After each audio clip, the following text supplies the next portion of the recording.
I'll just record. Okay, hello everybody. Welcome to the ECE Org's end of year event celebration. Today is the June 5th of 2020. It's the last day of classes and we're gonna kick off this end of the year with Professor Bill Lin, the department chair of ECE. And so he'll talk a little bit and then we'll get into some more information about the student orgs. So I think this is supposed to, thank you. Yeah, so I think this is supposed to be just a few words that I wanted to say. So yeah, I really wish I can be there with all of you so we can do this in person, but I think this is the best we can, this is really a great event.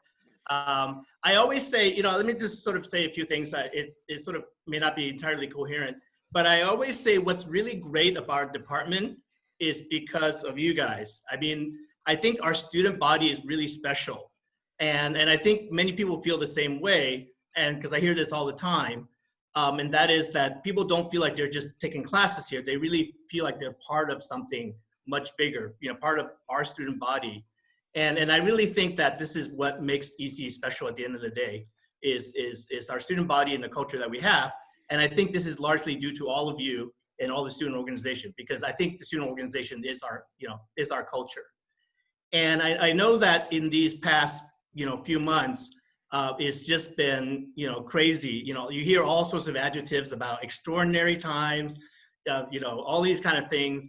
And it is indeed super, super crazy to have so many things happening and more things added on top of it. But I feel really lucky as the department chair because I think you guys make it infinitely easier on me under these circumstances. I hear from other chairs that deal with, so many other issues. And I think that without you guys supporting each other and supporting our student body, it would make my life, infinitely more,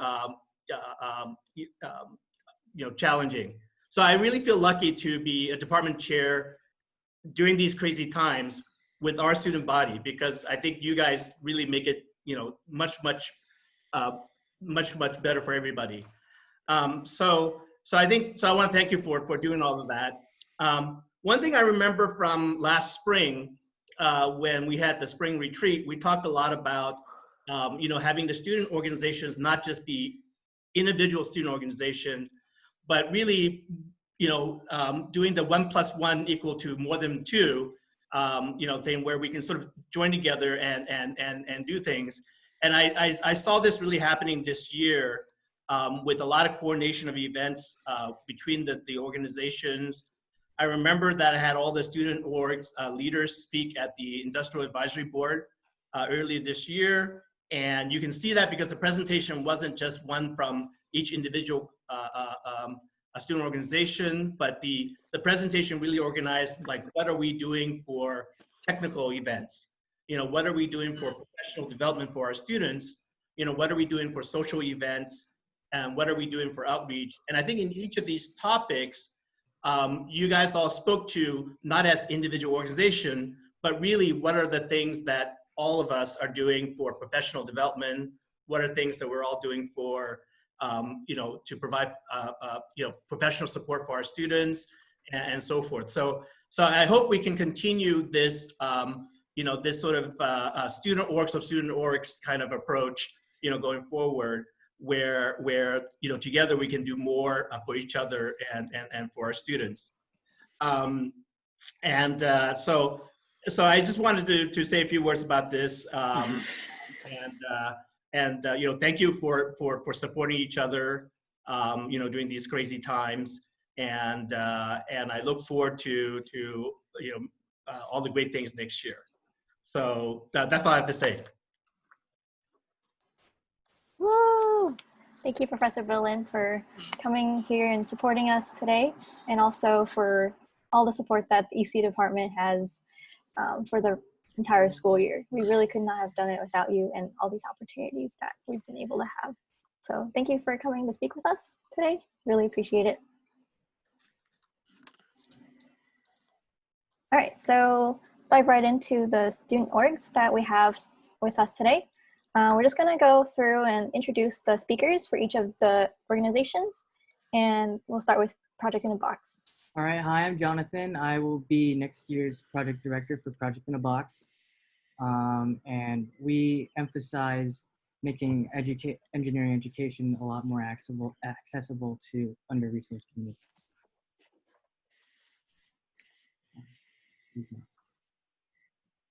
HKN?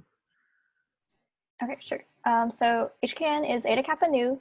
We're the Honor Society IEEE. And in our organization, we focus on not only supplementing the events that the student body has for technical, professional, social, and academic events, but also we help induct students into this National Honor Society. And so once you go through the induction process in Eta Kappa Nu, you'll be a HKN member for life. So my name is Juling, and I was the president this year. And we also have... I'm Alan Ateek. I'm the president for next year. And I'm Tim. I am the incoming vice president of events for next year.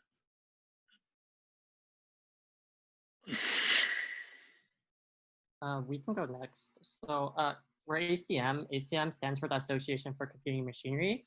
And much like IEEE and HKN, we're an international society consisting of over 100,000 members. We're a computing-focused org, and we're kind of the baby org of all the ECE orgs. This is actually our first ever year. But in this first year, we grew to over 1,000 members, and we won the award for New Student Organization of the Year from UCSD. Oh, and I'm Emily. I'm the past president. And I'm Casey. I'm the incoming president for the 2020-2021 school year. Hi everyone. My name's Chow. I'm the incoming president for ECE USC. USC here stands for Undergraduate Student Council, not like the other school. But yeah, ECE USC strives to be the voice for all ECE students at UCSD. We host various events and programs throughout the year, aim to connect the ECE students with the ECE department, professors, alumni, and just in general enriching the ECE community. All right, hey guys, I'm William, and I'm going to be next year's chair for IEEE, which stands for Institute of Electrical and Electronics Engineers. Yeah, we know that there's a lot of E's, but it's not necessarily only for electrical engineers, but we do focus a lot on projects and help building a community around us, like having socials and other events as well.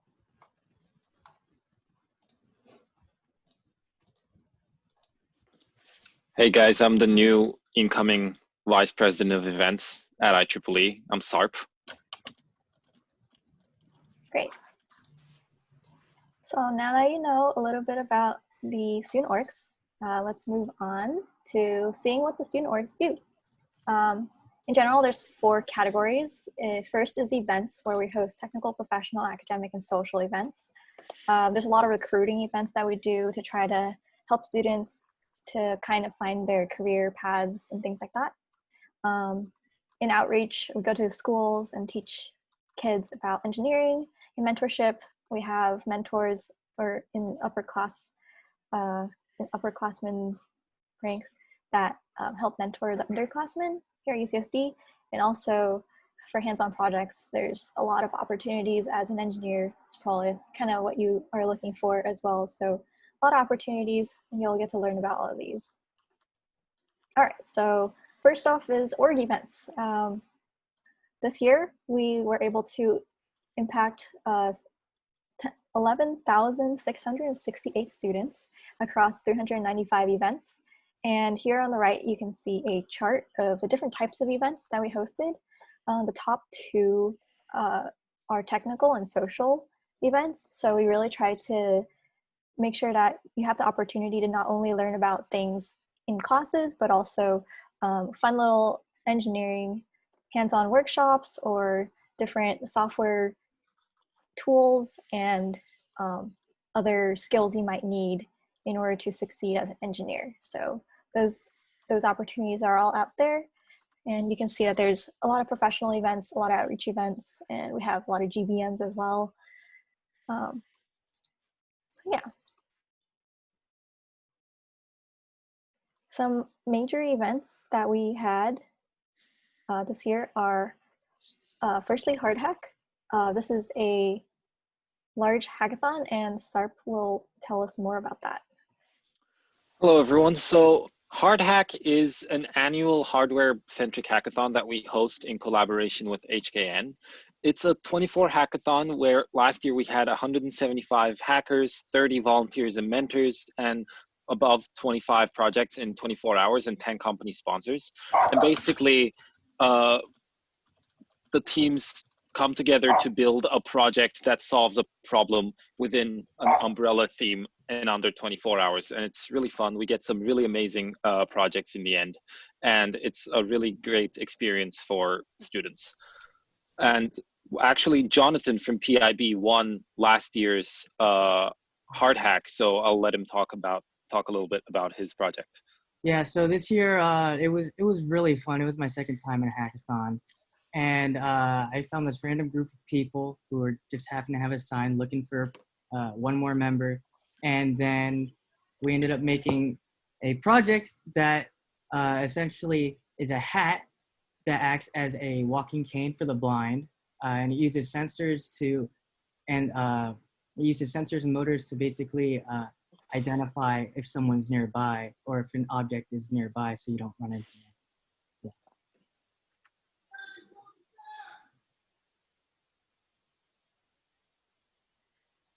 Another large event that we host every year is the HKN induction ceremony. So we usually host 2 induction cycles every year. This was some of our bigger class when we were actually allowed to meet in person in winter. And then in spring, our online sort of induction ceremony where actually we inducted Dean Pisano. So that was a little cool little thing that we did this year.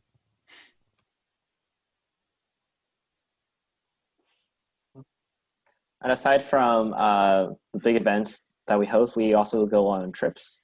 So some things that HKN has done for the past year, in the fall with the new officer board, we went on a retreat.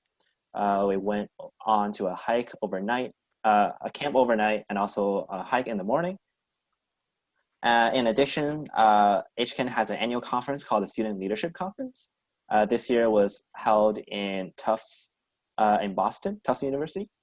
So we sent about 9 officers to attend the conference to meet the other student leaders from other chapters.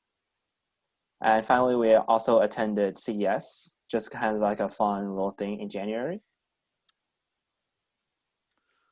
Being part of a large international organization like HKN, like ACM, gives us the opportunity to also attend amazing conferences. So this year we attended the Rising Stars conference in Las Vegas in January. And it's basically all the IEEE student branches in the West Coast plus a few other states come together for a few days of amazing workshops, networking. We got to meet so many people. We got to learn so many things, and we met so many different IEEE student branches, and now we're going to be collaborating with them too as well. Yeah, so ACM also has connections with conferences around relating to the International ACM organization. And we're fortunate enough to get to go to these conferences for completely free. And so a couple we went to was the Automated Software Engineering Conference and Lenaro Connect, which are both in San Diego. We just carpool over, attend tech talks, go to career fairs, and network with people. And to add on to that, ACM board goes on retreat. So this is a picture of us hiking and climbing up on rocks at Joshua Tree National Park.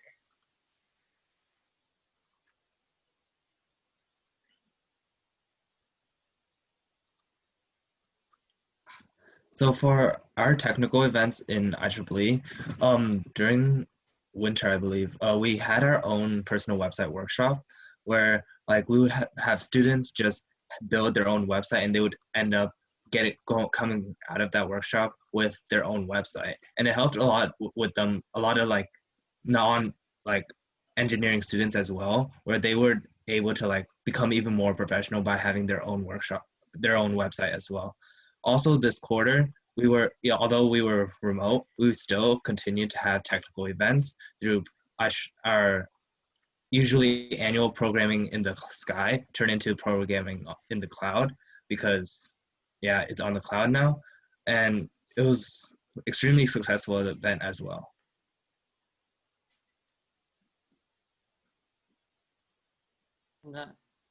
And then as for ACM, much like IEEE, we also do a ton of different technical workshops. And the way we primarily do our technical workshops is actually through organizations we call communities, that are child organizations. And so we have 5 of them, but I'm just gonna talk about the 3 that host the workshops. Our ACM Cyber organization hosted a cybersecurity workshop series consisting of 13 workshops. And it was just focused on hardware hacking, software hacking, 3DS hacking is one thing they did, human hacking, they did all sorts of hacking stuff. Our ACM hack community did 3 boot camps this year. They did 2 iterations of their JavaScript bootcamp, which was focused on full stack web development. And they recently just completed their first iteration of their Python bootcamp, which is focused on data visualization. And that was 21 workshops in total. And then our ACM AI organization, they just recently started hosting workshops. They hosted their first 2 this week. Actually, they're hosting their first 2 this week. So they hosted an AI pathing one earlier this week, and they have one computer vision tomorrow. And there's an ongoing AI competition as well that you can compete in.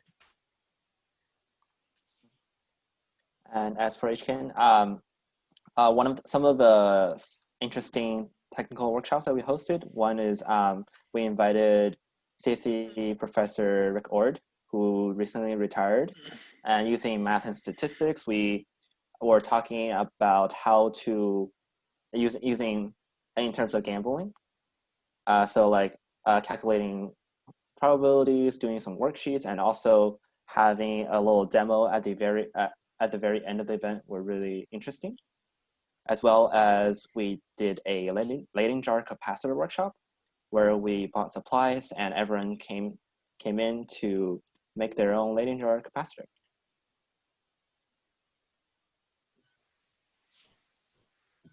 So additionally, as professional organizations, we all host different professional development events.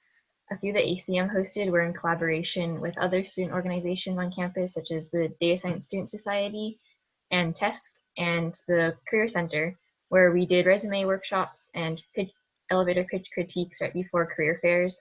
The one with DS3 and TESC was right before the DCAF, the career fair in the winter, hosted by TESC, and the Career Center resume workshop was right before the fall career fair. And a few other things that we do for professional development are like networking events and yeah, stuff like that. We also host a bunch of professional events. It's like you can't be we think it's very valuable that we give these to students as well as technical skills. So one of the biggest professional development events that we hosted this year was IEEE Day. IEEE Day internationally is celebrated on October 1st, and it's meant to honor IEEE members and what they do for advancing technology for humanity. So in the past, we've always had like a very small event where we just gave out some food and stuff. This year, we actually decided to go all out, and we brought in professional IEEE members from the San Diego branch, had them interact with students, tell them what IEEE is all about.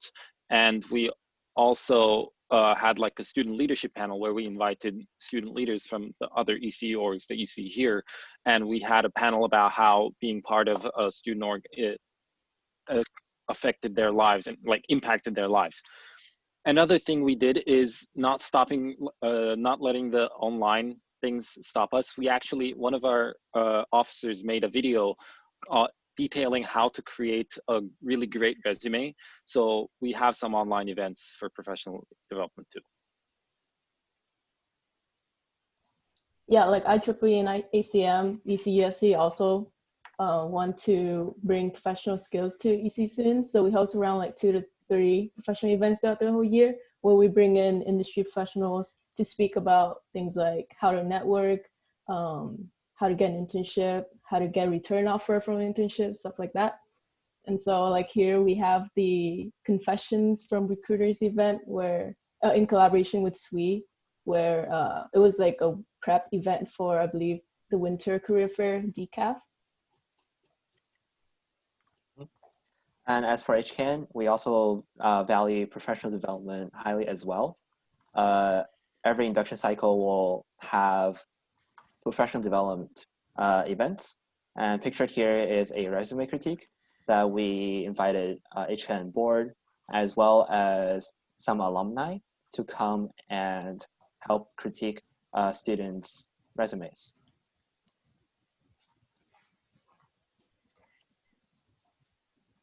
Okay, yeah. This year, ECE USC and IEEE actually started a new initiative. We call it the ECE Reverse Career Fair. Basically, the idea is that students are tired of going to career fairs and just to stand in line for like 80% of the time and not being able to show their skills to recruiters. And so with ECE Career Fair, Reverse Career Fair, instead of the students standing in line, we made the companies stand in line to talk to students while the students get to show off their projects. And so this year was our first iteration of our CF, and we plan to make it much bigger and better for the future. Yeah, and HCAN also is involved in hosting the honors recruiting and networking events. These two events are also trying to make sure that engineering students have a better chance of being able to talk to more recruiters, and especially recruiters that they're interested in.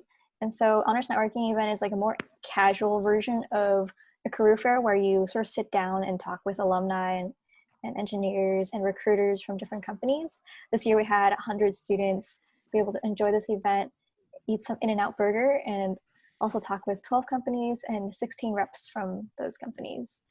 So also in this image, you can see that IBM like really went all out and also gave out a lot of swag and iPads that had like their application information on it and everything. So it's really a great way to really closely talk with alumni and recruiters to get that like group sort of setting. We also have the honors recruiting event that usually comes in January. And this year we had 118 students be able to enjoy that event and 9 companies come over. Hopefully we'll make all these events available online as well for next year to try to gather as many companies as we can and allow engineering students to be able to enjoy these.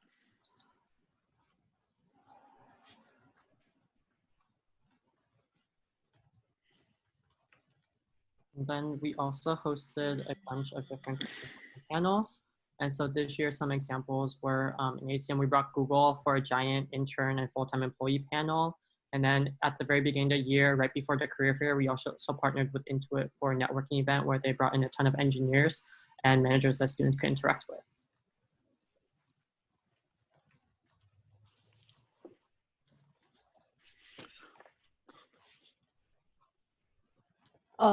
So every quarter, ECE USC and HKN also host events such as lunch with professors or coffee with professors that encourages interactions between ECE faculties and ECE students.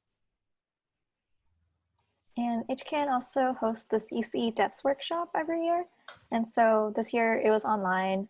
We had people, alumni from each depth, be able to talk about what the career is like for each depth and also sort of help walk through some of the coursework and strategies for getting through the depths. So if you're EE major, you think about ECE depths, that's something you can do. There's also a link on this slide if you want to take a picture of it. That's a recording of our depths showcase. It'll be available in the slides and recording as well. So yeah.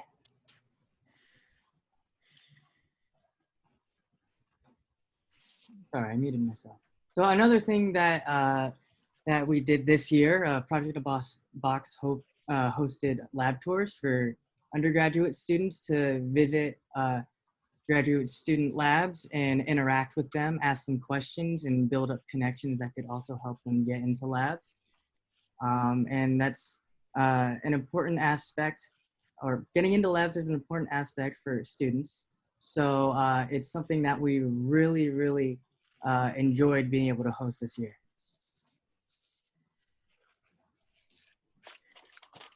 Oh, sorry. Sorry, go ahead. In addition to like technical and professional events, ECE orgs also host fun events so that ECE students can kind of hang out and interact with each other. In particular, ECE USC likes to host like the DIY sort of socials where ECE students come in and make like mini little ECE projects. Not really projects, it's just mini fun things like paper circuit for holidays LED card, or like decorating some USB drives and stuff like that. HCAN also hosts a bunch of social events during the year. We host one like every week. These are just 3 of them. We host our first ever origami social. So that was like a sort of a de-stressor from midterms. It was right after that. People can just go in there. We learned how to make some paper dragons, which was difficult but fun. We host a quarterly board game night, which is always fun. And then we have a de-stressor barbecue also, where officers will actually cook hamburgers and hot dogs for different students to come out.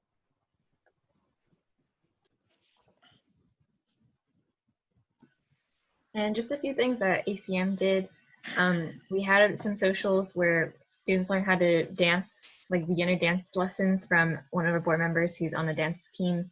We had pool and ping pong game night, and we also did some things to get off campus or go outside, such as our fall bonfire, where we made hot dogs around the campfire up on the beach, and we've also played Pokemon Go with the CC professor Nima. We always like to say in our GBMs that we deal with electronics, but we're not electronics. So social events are just as important to us as like technical or professional workshops. So we try to host a wide variety of social events. So some of the social events we hosted this year is we hosted a pumpkin carving social with the Society of Women Engineers. We host that every year during Halloween, and we also host blinking LED workshops, so together they make up like a jack-o'-lantern workshop. We hosted something new this year. We had a beach day where we just went to the beach for one full day and enjoyed the waves and the sea and the sand, and it was really fun. Some of our board members ended up wrestling each other for fun. It was great. And we, like, again, as for online events, I mentioned before that we collaborated with a lot of schools that we met through Rising Stars. So one of those schools was UCLA. So this past Tuesday, we hosted a game night with them, with the UCLA IEEE branch. So that's just some of the socials that we hosted this year. All right, so outreach. Outreach is something that every ECE student org really acknowledges is an important aspect in both helping students have access to resources and engineering learning, but also to help UCSD expand its influence in terms of how many people it can reach. So this year, the orgs hosted over a total of 40 events in collaboration with 25 schools and impacted 888 students. Project in a Box, this year we had 22 events and impacted 658 students total. As you can see, there were plenty of events that we held this year. For example, the family program was hosted for alumni. Also, some people from Viasat employees came over with their daughters and granddaughters, and like they had a lot of fun. And it was they learned how to make dancing robots, line following cars, and they really enjoyed it.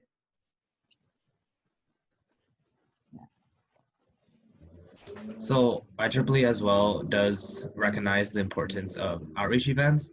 And so we hosted a few outreach events this quarter as well. So the first one was in fall, the Zooming competition, where K through 12 kids would come and like build their own autonomous vehicle, and they would like navigate a course and have like, they would have to park and they would get points for that, and etc.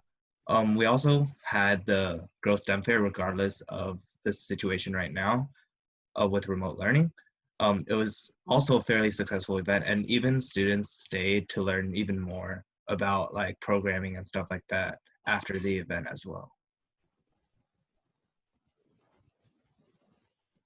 Yeah, And for HKN, we host 3 courses where you can get course units for getting involved with outreach. And these are the ECE 198, CSE 199, and MAU 198 courses.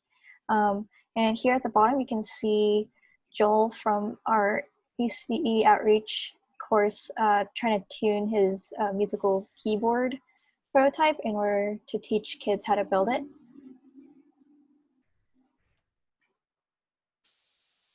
Yeah, internally at UCSD, ECE orgs also offer mentorship to provide like undergraduate students some guidance to navigate their college life. In total, ECE orgs have like 165 mentors and 245 mentees. ECE USC specifically, we in the beginning we host like a big mentorship speed matching event, as you can see there, and throughout the whole year, mentors and mentees meet together during large group socials where everyone gets to just hang out with each other. They also meet in small groups where the mentors actually provide some advice, some insights to the mentees, and then they can also meet like one-on-ones just to talk about more personal stuff.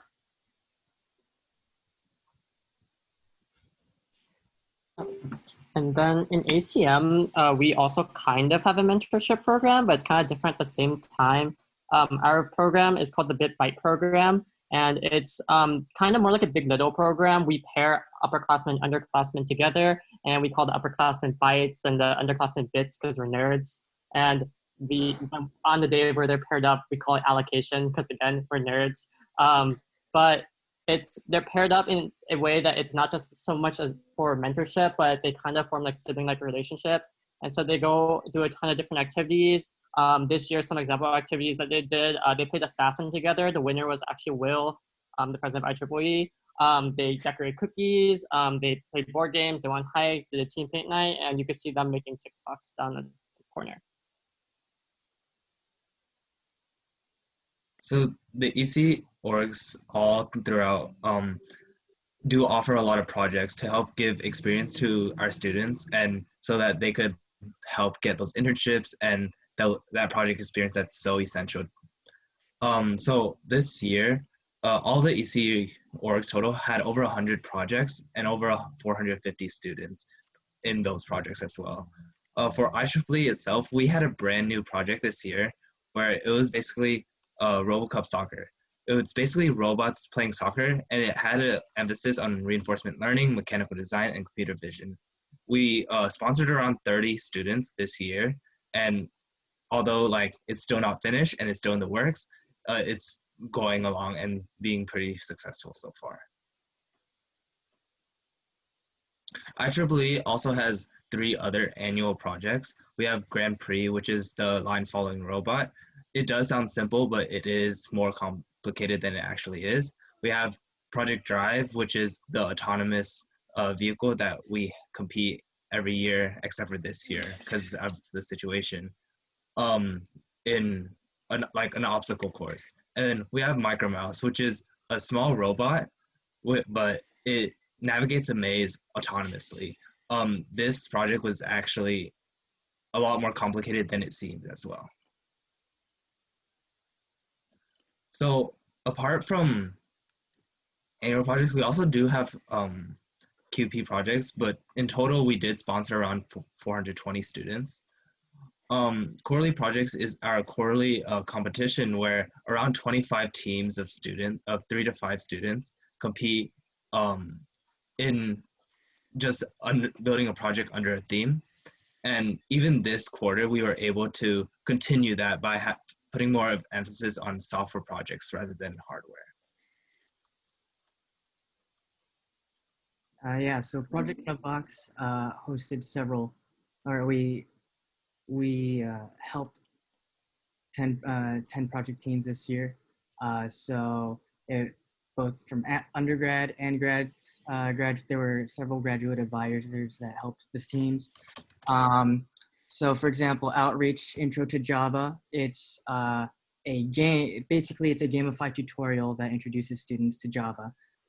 We also have Intro to Python, and then Solentech, that's a startup to help individuals with Parkinson's identify whether or not they're going to fall and trip.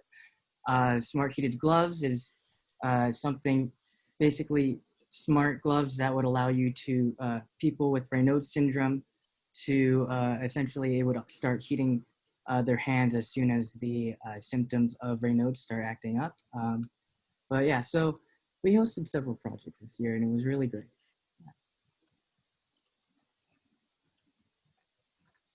So ACM has a main development team, and we also kicked off our side projects program in our virtual environment where members got to work together to build software together. These project teams actually emulate how projects work in industry, where there are project managers, designers, software development engineers doing front end and back end. And we conducted the projects using user research, feedback, user interviews, design documentation, and we use like Kanban boards to keep everything organized, and prototyped the UI and UX on Figma, and did code reviews. Hey, code reviews. All right, well, we've learned so much about the ECE orgs and what we've done this year, and a little bit about what it looks like for online events to be held. We are all going to try to be as active as we can virtually. We've started Discords for pretty much all the student orgs. And there's also an ECE Discord. So like if you're an ECE student in general, you can join that and then just chat with any of the student orgs from there. We are also always looking for more input as to like how we can help the ECE community from this virtual environment. Hopefully we can get back to campus sooner rather than later, but like we have to make the most out of what we can. So if you have any ideas, feel free to let us know now in the chat on mic, or let us know in Discord. We also have some links for contact information later. But other than that, if you have any questions or anything that we can help clarify about the opportunities you have here in the ECE department with the ECE student orgs, feel free to also chime in to ask that right now.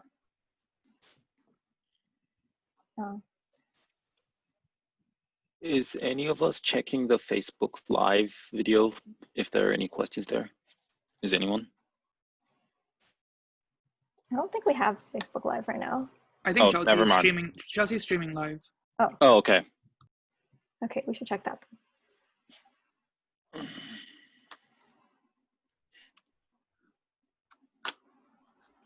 So what are the challenges to do it online? What are your thoughts so far? I mean, you have done a many events in the spring quarter. What are the challenges? Yeah. Oh, do you want to go ahead? Yeah. So a lot of the challenges is definitely like coordination between like the students and teaching the students as well. And also it's definitely a lot harder if they're trying to help you like troubleshoot a problem. It's also harder for them to describe what's happening, especially if they don't necessarily know what's going on as well. But we have been like trying to communicate as best as we can to those students to help like solve those problems during these workshops and stuff like that as well. So hardware challenges. Yeah, like software challenges where like something might be wrong in their code or something like that. We would like bring them to a breakout room and try to work on like have them share the screen or something like that. We haven't had, IEEE hasn't had that much experience in hardware challenges or itself because we haven't really done any hardware workshops during this pandemic so far. And I can speak on the ACM side. One of the things we actually really liked about hosting online events was that there was almost no event logistics. Like at the very beginning of the quarter, we had to essentially cancel all the events that we had planned for spring, which was like dozens of logistics that we had already planned out.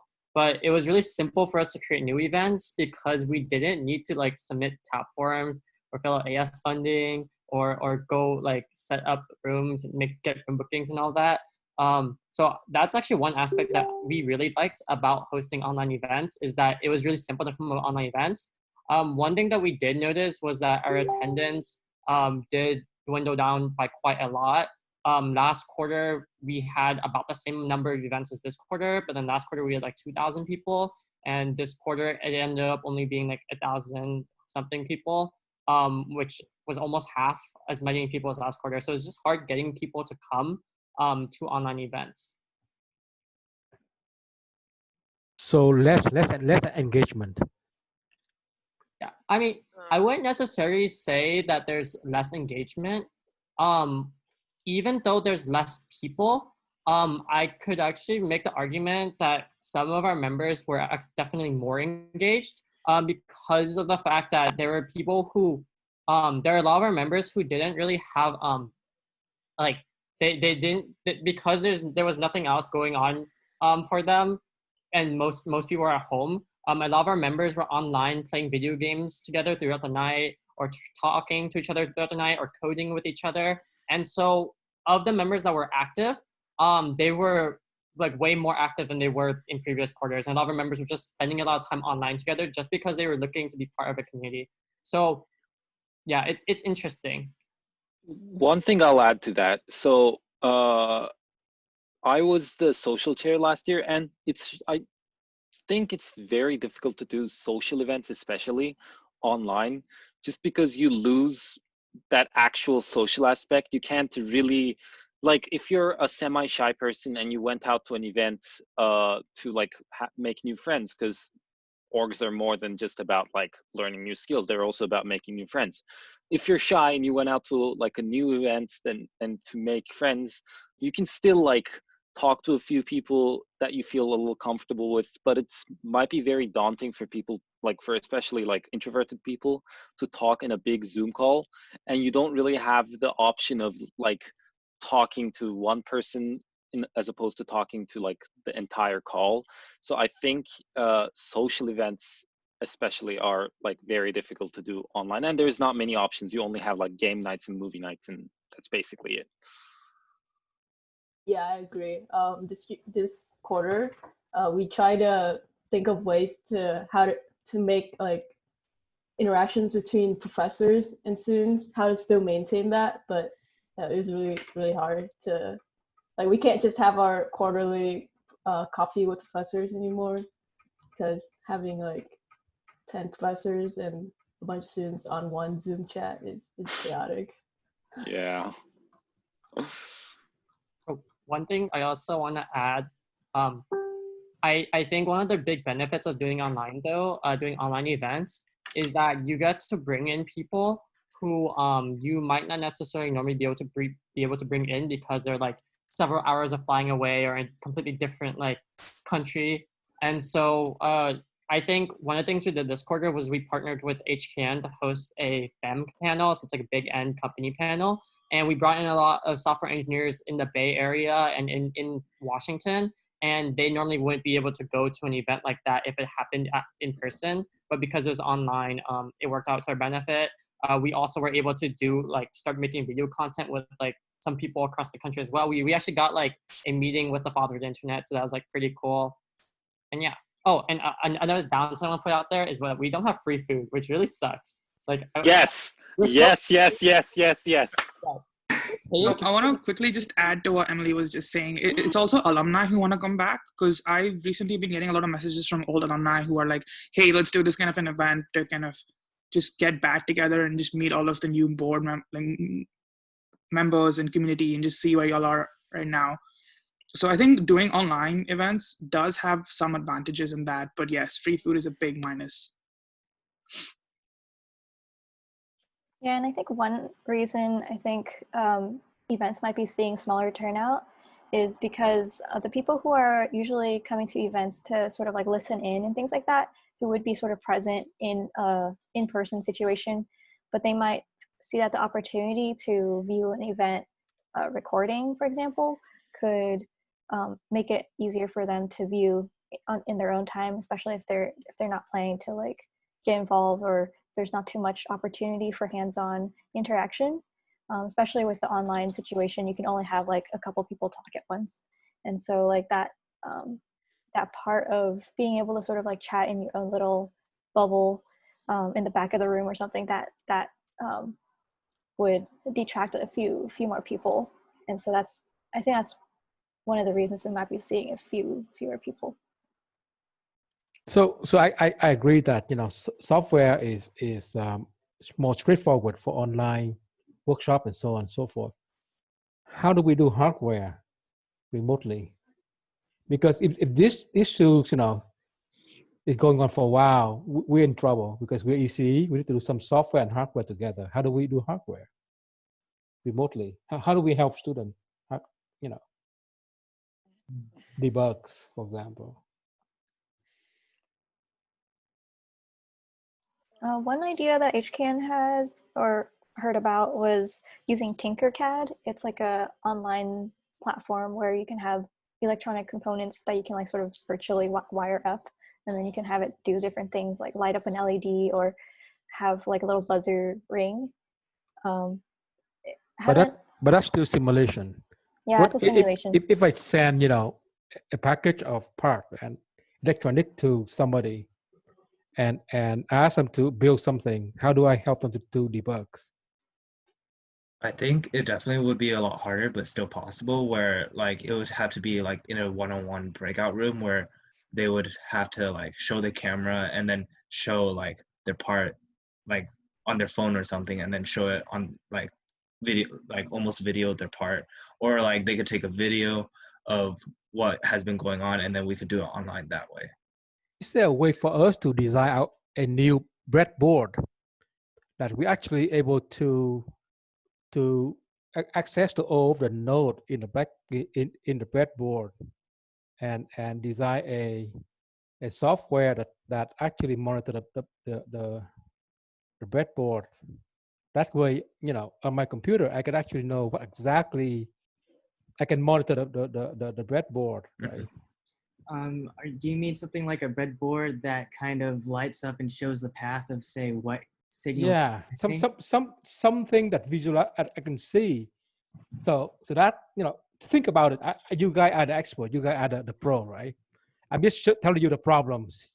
Gotta help you to fix it, right? So it's interesting. One of the options that we didn't quite get to for spring instruction is that on Amazon you could buy these overhead cameras that you plug into the USB port, right? But the idea is with the overhead camera is anything underneath would be captured. So if you had a piece of paper and you wanted to do a lecture and you want to just draw on the piece of paper, or you want to print out some PDF slides to sort of interactively do, it acts like an overhead projector.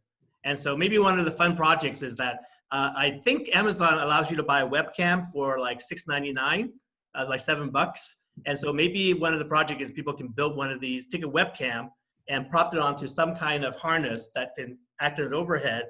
And then after they have that, then you can just put your hardware project underneath that camera and just share your screen, because whatever is captured by that overhead camera would then be like a share screen, just like these slides.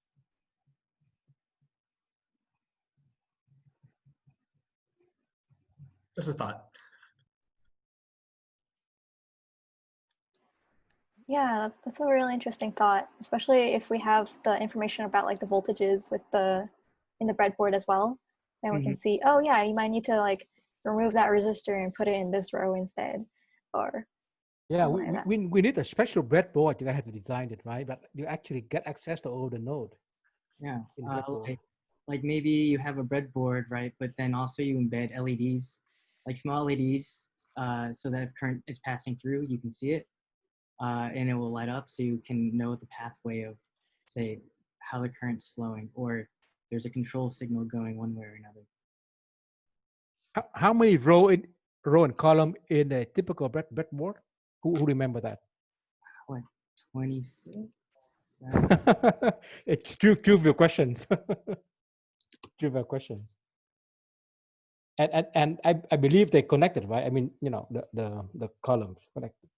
So that there are not too many nodes you have to access, right? Yeah, there's 25. There's 25 rows, and then for the columns, let's see. Well, there are 4 rods, and then a total of 10, or 2 groups of 5. Okay. Yeah. Yeah. Anyway, think about it. I think that could be very useful to actually get something, some platform that we can design ourselves. Just a prototype. Access to all the voltage and all the node there. You can actually, you can see it. So I think that could be great. Yeah, definitely sounds like an interesting project. Mm-hmm. Yeah. I mean, you could also have like built-in fuses or something, like replaceable fuses, so that it would prevent, if there is like an overcurrent or something, then you prevent it from breaking and messing up more parts. That'd also be interesting, because then you can mess around and learn more about, okay, so what's going to cause things to break down. Yeah. Yeah. So yeah, before we get into the technical details, I know we all like to do that. Does anyone have any other questions about involvement in general for ECE orgs?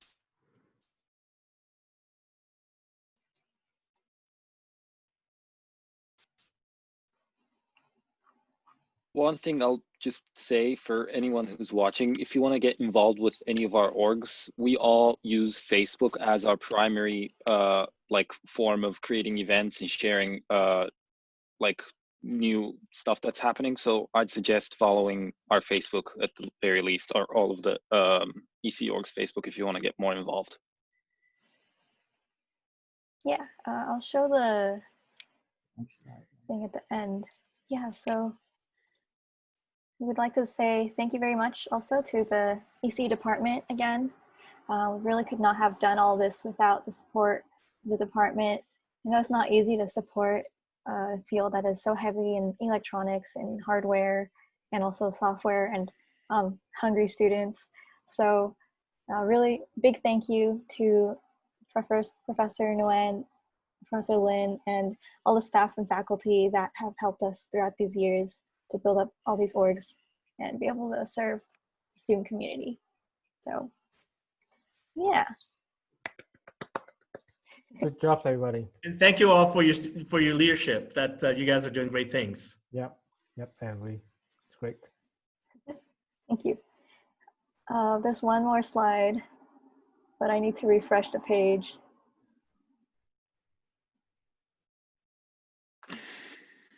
Oops. Jiling, do we have the sample?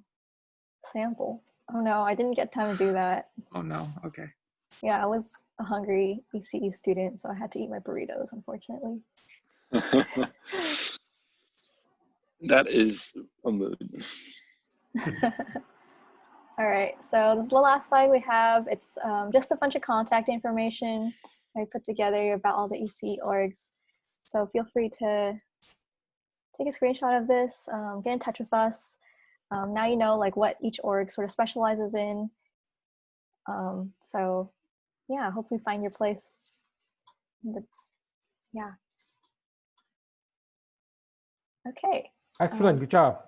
Cool. Yay. Thank you. Thank you. Take care. Thank you, everybody. Good luck in your final.